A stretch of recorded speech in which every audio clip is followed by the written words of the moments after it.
Un muerto y por lo menos 3 personas heridas deja como saldo un enfrentamiento entre policías y un grupo de habitantes del sector conocido como La Mascarilla en la provincia de Imbabura.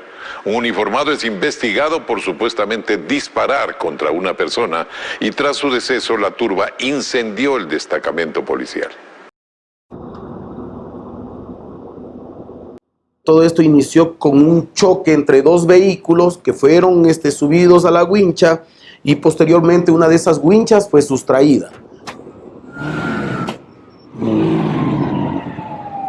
El señor Andrés Padilla llega al sector de Mascarilla cuando ya existía la gresca entre la población civil y los señores miembros policiales.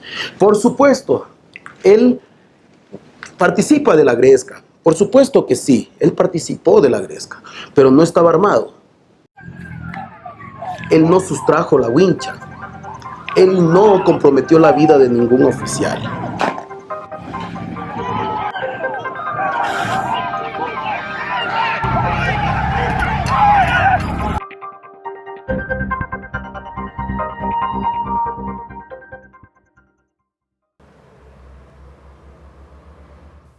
El Juncal, comunidad del Valle del Chota, ubicada a 49 kilómetros de Ibarra y cerca de Mascarilla, es un sector donde la mayoría de sus habitantes se dedican a la agricultura y es conocido también por ser la cuna de reconocidos jugadores de fútbol a nivel nacional. Aquí vivía Andrés Padilla Delgado, joven de 26 años, conocido como Ricky, que murió el 23 de agosto de 2018 producto de un impacto de bala de dotación policial en el control integrado de Mascarilla. Su muerte se viralizó en redes sociales.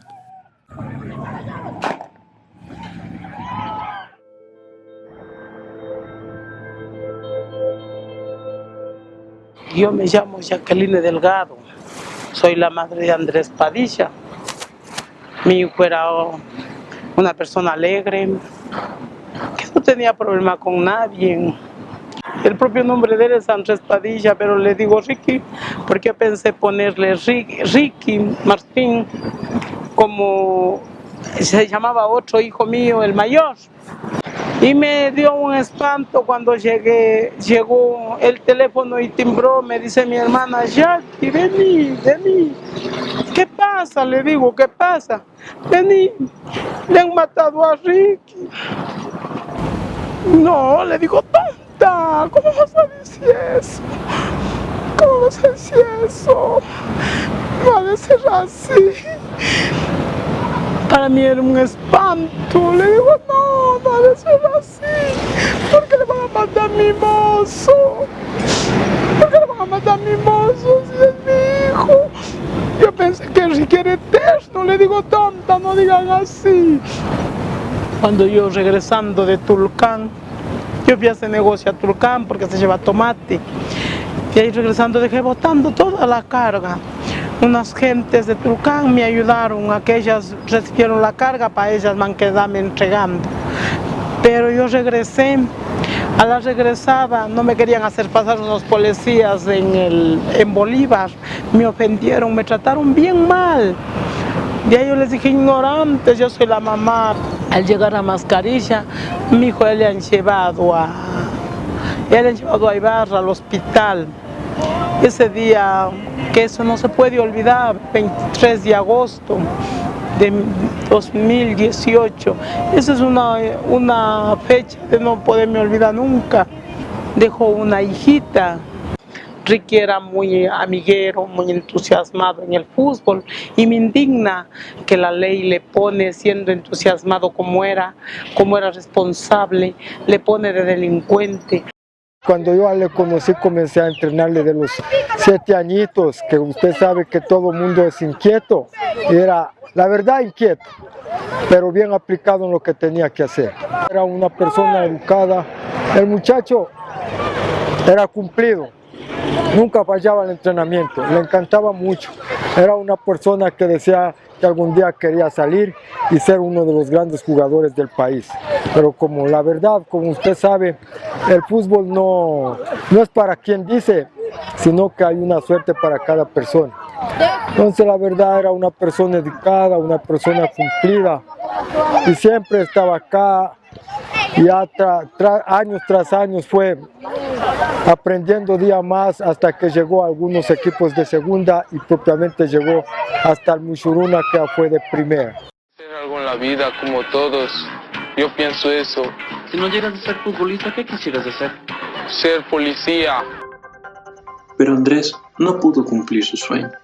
Murió en el Hospital San Vicente de Paúl, en la ciudad de Ibarra, a causa de un trauma cráneoencefálico severo por un proyectil de arma de fuego. Así lo señala su acta de defunción. El juez dictó 30 días de instrucción fiscal por el delito de homicidio y prisión preventiva a David Velastegui en la cárcel número 4, ubicada en la ciudad de Quito. Nos acreditó que el señor policía que se encontraba en servicio tenía su cinto con todos los elementos, incluyendo un gas lacrimógeno, el cual nunca lo utilizó. Y es más, recordemos el caso, el señor policía le disparó por la espalda a un hombre que se encontraba desarmado.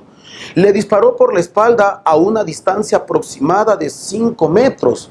No había necesidad de ese disparo. Es más, se indicó que por último, si hizo uso del arma de dotación policial, podría haber disparado en partes no vitales, pero este disparo fue directo a la cabeza y hay que tomar en cuenta que el señor miembro policial es instructor de tiro, era francotirador, él sabía dónde disparar y efectivamente le dio un certero disparo por la espalda a la altura de la cabeza. En un inicio el señor Velastegui sostenía que el arma o el proyectil que le quitó la vida a Andrés Padilla no era de él. ¿Sí? ¿Por qué? Porque cuando le hicieron la autopsia a Padilla, encontraron plomo, pero no el blindaje del proyectil. Por lo tanto, hasta ese momento no se podía determinar cuál era el arma que le ocasionó la muerte. Sin embargo, de aquello se procedió a hacer una exhumación del cadáver. Luego de un mes aproximadamente se hizo la exhumación del cadáver y se hizo una renecropsia. En la renecropsia, donde estuvo presente el señor fiscal, estuvo presente en ese entonces la abogada del señor Velastegui y estuvo presente este abogado en calidad de abogado defensor de la familia Padilla. En la renecropsia encontramos el blindaje del proyectil. Y efectivamente, al comparar ese blindaje del proyectil con la arma de dotación que estaba en cadena de custodia y que le pertenecía al señor Velastegui, se pudo determinar que efectivamente esa fue el arma que le quitó la vida al señor Padilla.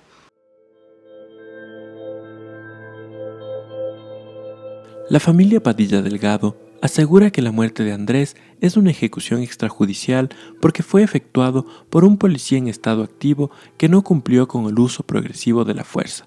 En el caso de Andrés Padilla, incluso se nombró a un perito experimentado en derechos humanos quien efectivamente corroboró que en el presente caso el señor policía implicado no respetó el manual de uso progresivo y diferenciado de la fuerza. Dice el señor policía que fue porque temió por la vida de su compañero que estaba siendo agredido, pero el señor fallecido, Andrés Padilla, en ningún momento estaba agrediendo al otro señor que se encontraba a escasos metros del señor policía que disparó. Los señores policías, entre las primeras situaciones que ellos deben adoptar, respetando el uso progresivo y proporcionado de la fuerza, es verbalizar con la gente que en todo caso estaba en actitud hostil, que nunca se ha negado. ¿Ya? Después de la verbalización, ellos pueden hacer usos de otro tipo de técnicas, ya entre ellos disuadirlos con gases lacrimógenos. Acreditó que el señor policía que se encontraba en servicio tenía su cinto con todos los elementos, incluyendo un gas lacrimógeno, el cual nunca lo utilizó. Nosotros aducimos, y de hecho seguimos aduciendo, que tuvimos un acto de ejecución extrajudicial. Y mire, yo se lo pongo claro. Si un ciudadano común y corriente le dispara por la espalda a otra persona, eso se llama asesinato. Acá le habían puesto por homicidio. Solicitó la propia Fiscalía General del Estado como titular reformulación por el delito de ejecución extrajudicial por escrito, y así consta en el proceso pero de manera extraña ya el día de la audiencia, de manera oral, dijo que era extralimitación en el acto de servicio, ¿sí? Con resultado muerte, cuya pena es la misma que para un delito de homicidio simple. Pese a los argumentos, el proceso no continuó como homicidio ni se formularon cargos por el delito de ejecución extrajudicial. El fiscal Edwin Arango acusó a David Velastegui por el delito de extralimitación en la ejecución de un acto de servicio, tipificado en el artículo 293 del Código Orgánico Integral Penal, inciso final, que señala: la o el servidor de Fuerzas Armadas, Policía Nacional o Seguridad Penitenciaria que se extralimite en la ejecución de un acto del servicio sin observar el uso progresivo o racional de la fuerza en casos que deba utilizarla y que como consecuencia de ello produzca lesiones a una persona, será sancionado con una pena privativa de la libertad que corresponda según las reglas de las lesiones, con el incremento de 1/3 de la pena. Si como consecuencia de la inobservancia del uso progresivo o racional de la fuerza se produce la muerte de una persona, será sancionado con una pena privativa de libertad de 10 a 13 años. Pero para la defensa jurídica del policía, David actuó en legítima defensa. Estamos sumamente confiados de que se ha logrado demostrar en esta audiencia que el actuar del policía fue un actuar totalmente apegado a derecho, amparado por la norma, específicamente por cuanto se han cumplido con los requisitos que requieren los derechos humanos respecto del uso progresivo de la fuerza. Esto es el principio de legalidad, necesidad y proporcionalidad totalmente probados en la audiencia. El fiscal es el único culpable para que esto no se haya llevado a juicio extrajudicial. Porque el fiscal no se dio de cuenta la magnitud del problema que suscitó. Y sabía bien, e inclusive hicieron un montaje con el policía que le habían golpeado y solamente llegó puesto sobre, o sea, un montaje que estaba herido por acá, que estaba herido por... Pero nunca le dijeron al policía: usted tiene reposo de tantos días. Porque si el policía estaba bien golpeado, tenía que hacerle la declaración en el centro de salud donde él estaba. Pero como no estaba nada, si las pequeñas golpes que él tuvo es por salir corriendo y se cae. Porque al señor, antes de encontrarse con Ricky, por ese pequeño empujones que tuvieron, él estaba sano. Pero mi hijo, ¿qué es lo que hace? Se da la vuelta y sigue caminando. O sea, evitándole. Él es el que comete la estupidez, la ignorancia de desenfundar el arma y disparar por la espalda. Durante el proceso de investigación, figuras políticas se pronunciaron sobre el caso. La ministra de Gobierno, María Paula Romo, y el presidente de la República, Lenín Moreno, anunciaron que el Estado ecuatoriano patrocinará casos penales donde los procesados sean agentes estatales, como el caso de David Velastegui. Sepan ustedes, señor comandante general, señora ministra del Interior, sean ustedes los portavoces a todos los policías en la patria, indicarles que tienen todo nuestro respaldo, que tienen todo el cariño del pueblo ecuatoriano y de su gobierno, y que siempre los vamos a respaldar.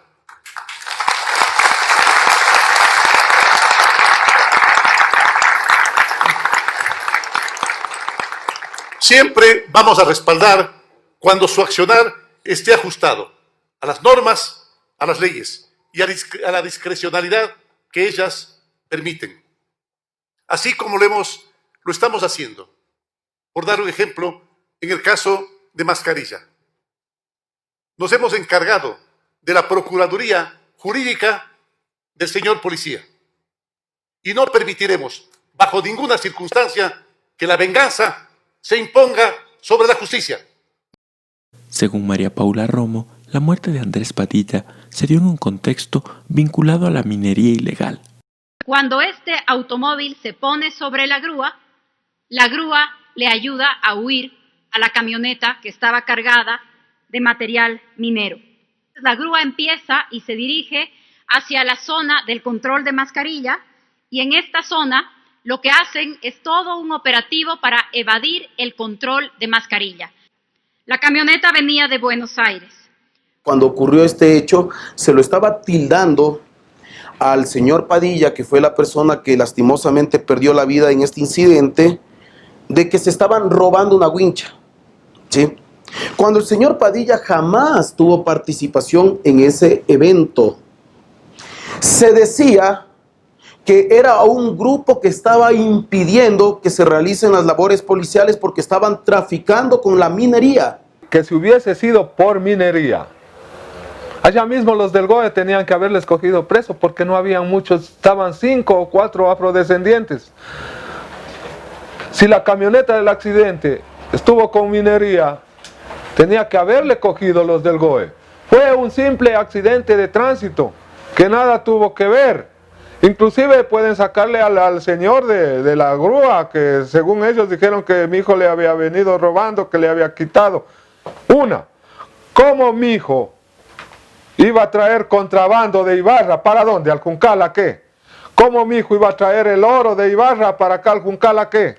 Si mi hijo estaba viniendo de Ibarra, que aquí no se dan los casos como según quieren hacer creer las autoridades manipuladoras, que aquí en el Valle del Chota somos delincuentes, somos narcotraficantes, cosa que nunca sucede.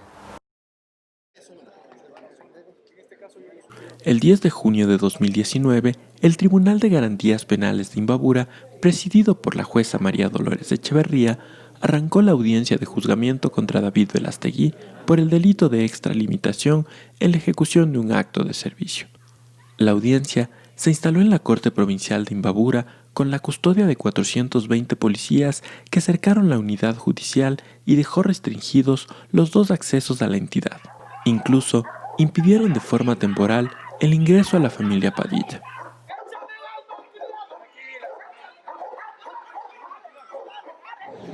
Fui demasiado ofendida, me pegaron, me echaron gas, me pegaron, llegó un policía y me quitó. Yo ando con bastón porque no puedo las piernas, estoy enferma desde que se acabó Ricky, se acabó mi vida. Llegué, le digo, tengan la bondad, van a hacer una audiencia, es caso mío, yo soy la mamá del fallecido. Solo eso llegué a decirles, pero esos señores no me dejaron entrar. Que no, que les han dado la orden que no entren. Llegamos nosotros con unos implementos como para buscar justicia, proclamar, gritar alguna situación. Mi mujer fue pegada, echada a gas, que mi mujer inclusive no le respetaron ni que anda con bastón. Mi mujer tuvo que utilizar el bastón para defenderse. Ese día nos mandaron más de 1000 policías, mandaron motorizados, mandaron canes, mandaron caballería. Tras varios intentos, la familia de Andrés logró ingresar a la sala de audiencia. Su abogado Iván Campaña nos comenta sobre el desarrollo del primer día de audiencia y sus expectativas. Como pruebas documentales tenemos más de 20 oficios y unas 15 certificaciones. En cuanto a pruebas testimoniales, hemos concretado en aproximadamente 45 testigos. Manejamos la violación del derecho a la vida a través de esa extralimitación. Sostenemos que se configura una ejecución extrajudicial. Nuestros temores principales son que realmente el asunto político desde el Ministerio del Interior no haya persuadido a ningún miembro del tribunal para que la justicia se pueda dar pronta, eficaz y sin parcializaciones. Esperamos que la ministra no nos robe la justicia.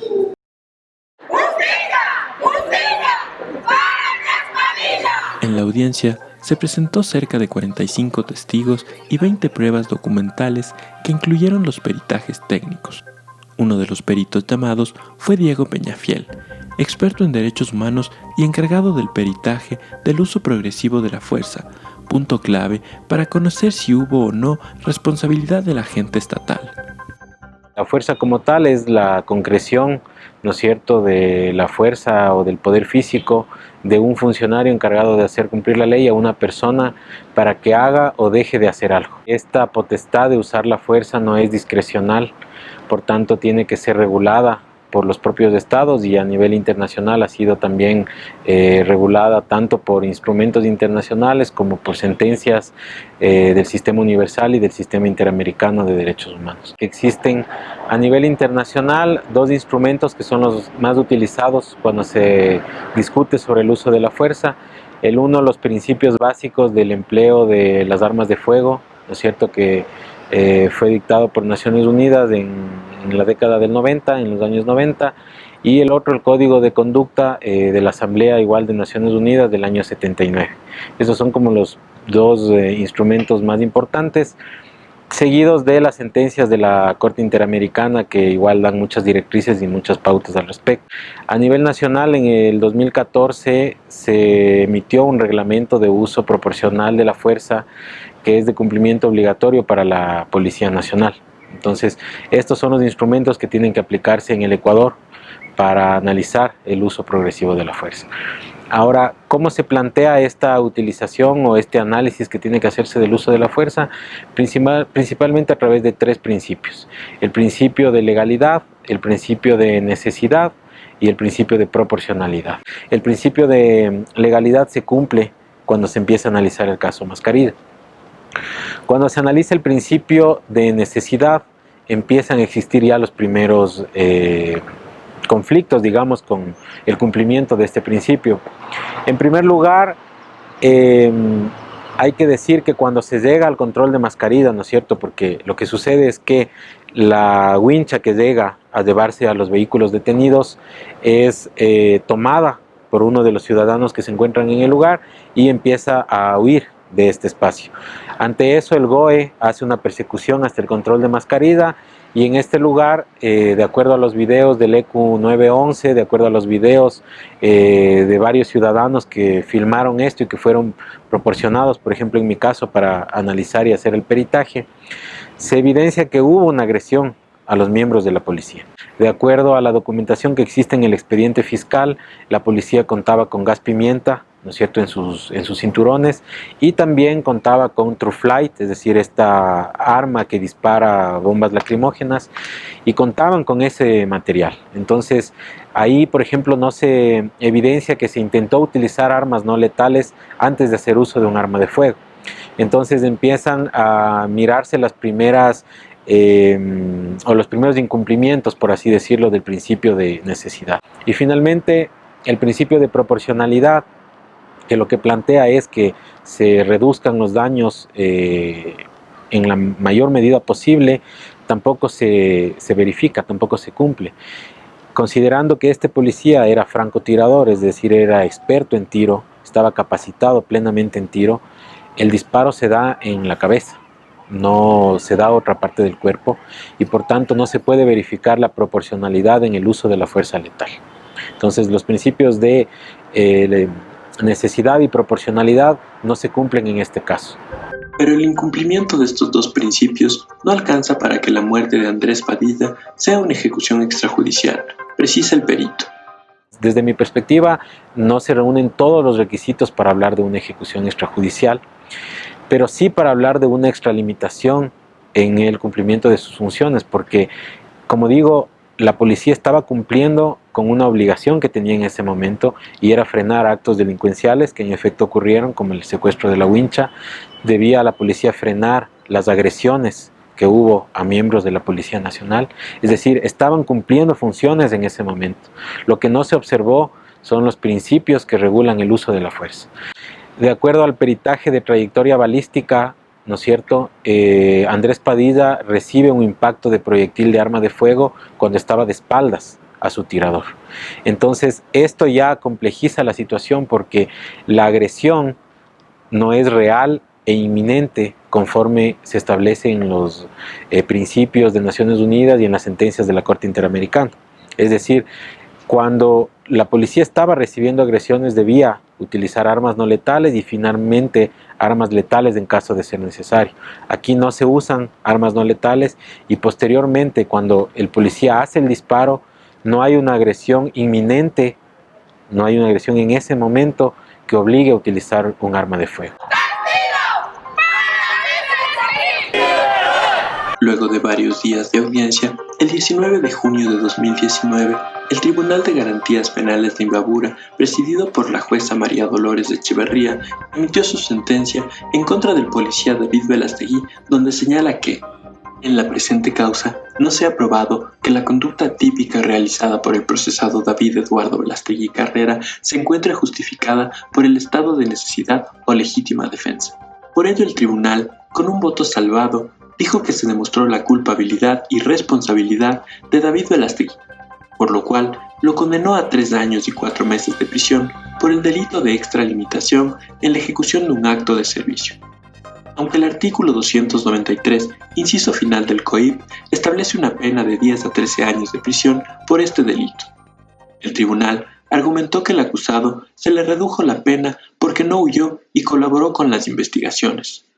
La Fiscalía, por su parte, indicó que no existía la atenuante trascendental que llevó que el Tribunal Penal en primera instancia le imponga al señor policía la pena de 3 años con 4 meses de prisión, sino que Fiscalía consideraba que tenía 2 circunstancias atenuantes genéricas que le permitían modificar la pena hasta 6 años con 8 meses de prisión. No obstante, la defensa indica que existe un agravante, que es la alevosía por haber ejecutado el disparo por la espalda a traición. La pena debió haber sido de 13 años con 4 meses de prisión.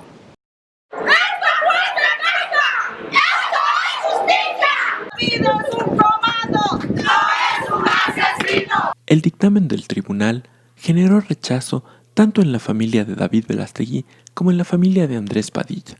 Las dos familias apelaron la sentencia y la presencia del Poder Ejecutivo se acentuó.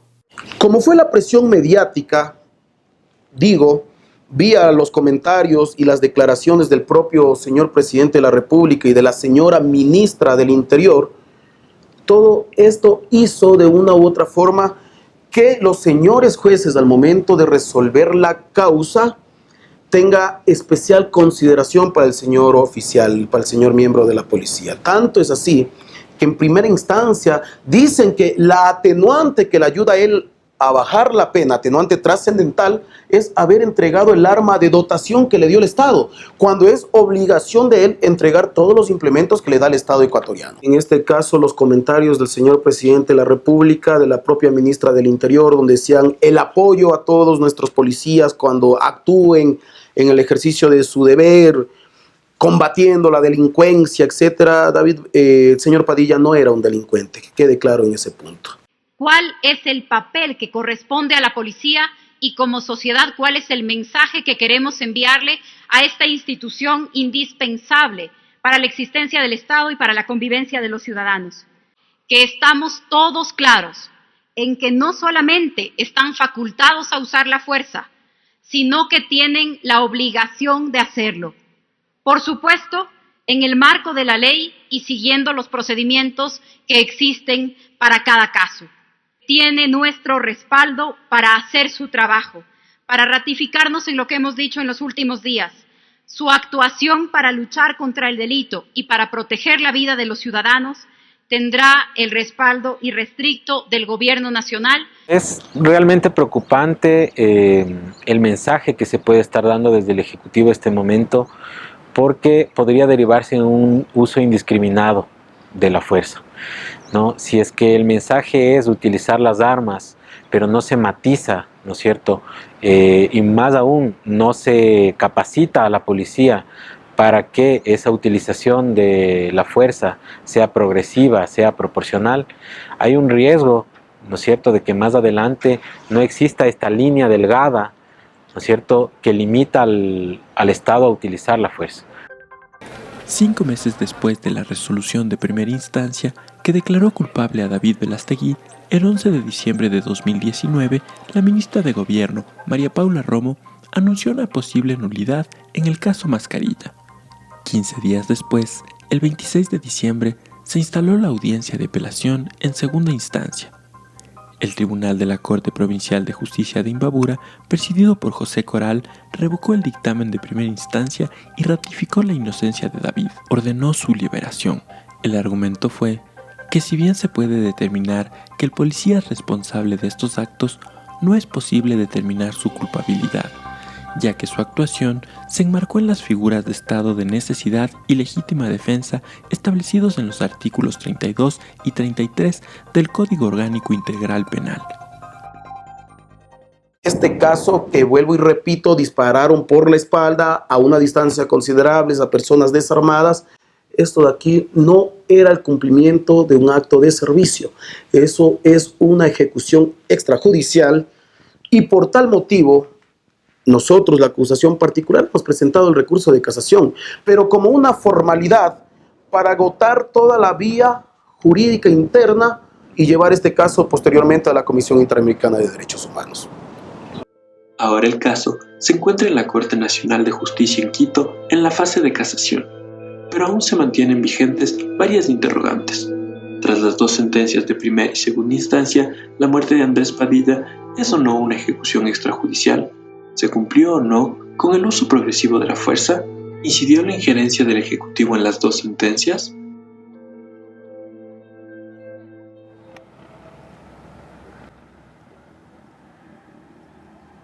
La muerte de Andrés no es el único caso. Según habitantes de la zona, existen otras muertes violentas en el sector en las cuales se han visto inmiscuidas agentes policiales. Si tú tienes en cada una de las comunidades, estamos hablando de 38 comunidades, antropólogos más o menos le suman, algunos llegan a 40, 43, pero si decimos 38 comunidades que comprenden el territorio ancestral afroecuatoriano de Imbabura y Carchi, y que en cada una de estas comunidades haya al menos una historia de hace más de 10 años, de que un policía, aduanero, lo que ahora llamamos policías metropolitanos, militar o demás, haya asesinado a una persona, sea hombre o mujer, nos hace pensar profundamente en qué es lo que está pasando. Muchas de las personas en el territorio justamente dicen que el caso de Andrés se volvió tan famoso porque había alguien grabando, y la mayoría de los casos que hay, pues sí, no tienes pruebas, tienes una familia que te comenta qué es lo que, digamos, lo que ha sucedido, muchísimas personas que han muerto, sí, en la dinámica del cacho, en dinámicas, por ejemplo, de manifestaciones en el territorio, en construcciones de carreteras, en distintas cosas, pero muy vinculadas a las autoridades estatales. Son 5 años que mi hijo se fue como a las 12 del día, se fue a la ciudad de Ipiales porque él traía naranjas y para vender en el mercado mayorista, yo y mis hijos. Entonces, eso de las 7 de la noche más o menos, de 6 y 6 y media de la noche me llamó mi hijo, que me dijo: mami, venga porque los policías nos están tirándonos bala y suba a encontrarme. Entonces yo subí desesperada, subí para más o menos para Julio Andrade.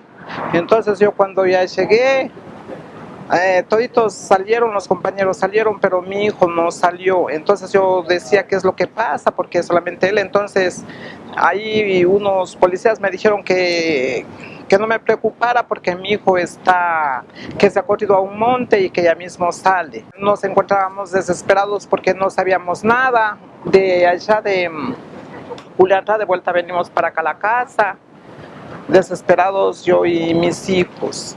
Entonces, cuando más de noche vinieron unos policías de allá que habían estado en ese operativo, llegaron más o menos a Calvache. Y entonces les hicimos la pregunta qué es lo que había pasado con mi hijo. Entonces ellos decían que no saben cómo explicarnos, que no sabían nada. Tanto nosotros hacer huelga que queremos saber qué es lo que ha pasado, que nos digan. Cuando dijeron que mi hijo estaba en el hospital, pero cuando nosotros le fuimos a ver estaba muerto. Entonces para mí como mamá fue duro, bastante duro, esa noticia que nos dieron que le había disparado un policía.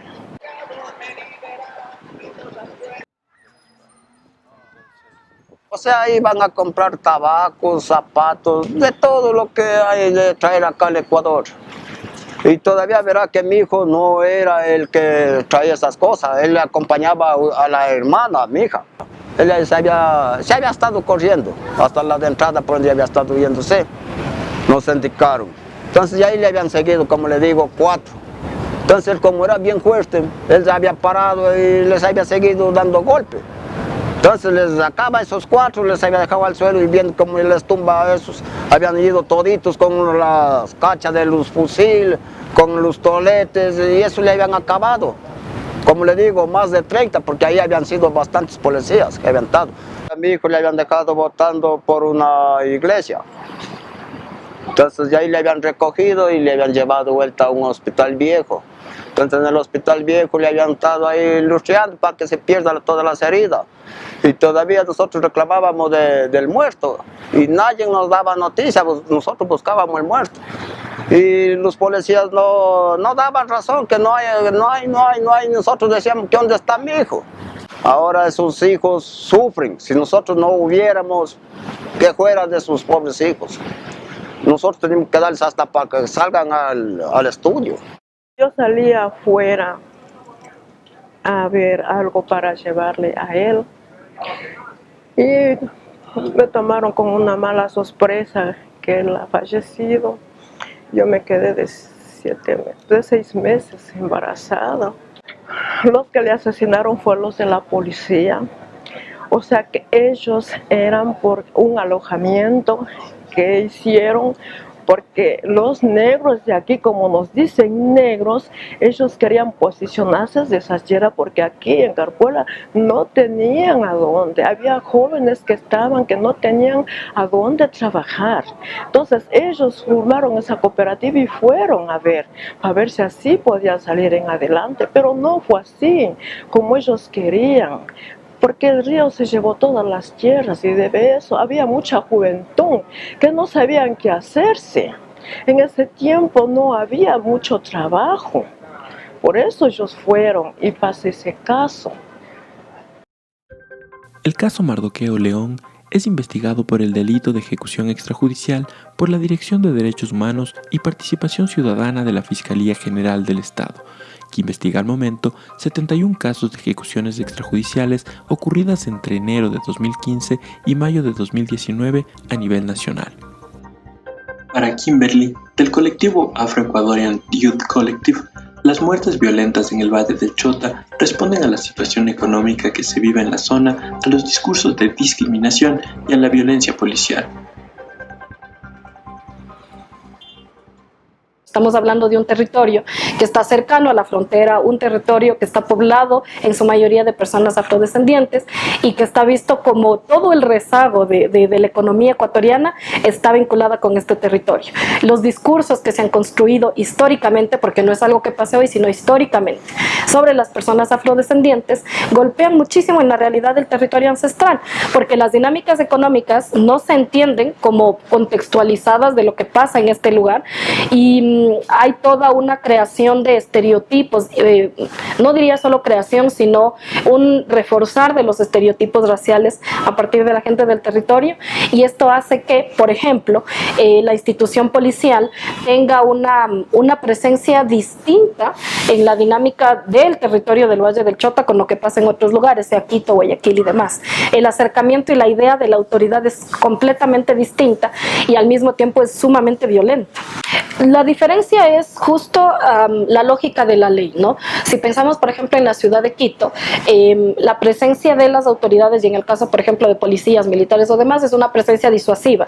Es una presencia que está vinculada más bien con el que la gente sepa que tienes autoridad estatal, pero no necesariamente esta autoridad estatal va a atacar a las personas. En el momento que hay cualquier intervención en el territorio del Valle del Chota, no se trata de disuasión, sino de ataque. Entonces ahí tienes una dinámica completamente distinta, porque como está esta idea muy estereotipada de las personas afrodescendientes son violentas, son personas vagas y etcétera, etcétera, etcétera, la presencia policial no llega con un discurso de derechos humanos, con una preparación en derechos humanos, sino que llega directamente a un ataque. Estamos, digamos, desde la lógica policial, no se está tratando con personas, sino con criminales. Entonces a los criminales tú no les preguntas, tú simple y sencillamente vas y atacas. En términos de nación, país ecuatoriano, la muerte de un afroecuatoriano o de una afroecuatoriana no es una muerte que nos llegue a todos, que nos duela a todos, no es una muerte que se vea como un atentado a derechos humanos a nivel nacional, solo es un problema de los de allá. Todos estos casos se encuentran en investigación previa. Solo el caso de Andrés Padilla ha sido judicializado y tiene sentencia. Yo pido justicia y que sea cambiado los jueces corruptos no deseo yo no deseo jueces corruptos. Los jueces de la provincia de Imbabura no valen, son unos jueces que solo ven la plata, el dinero. Eso que se ha acabado, que ya no tengamos jueces corruptos, que se vayan esos jueces, que vengan jueces a la verdad. Que no haya discriminación. Yo estoy pidiendo justicia porque a mi hijo y a 2 negros más y a cuántos negros han matado y no hay justicia. ¿Qué es lo que quieren hacer estos juicios? Archivar, ¿para qué? Para que los derechos internacionales no sepan que aquí a los afros matan.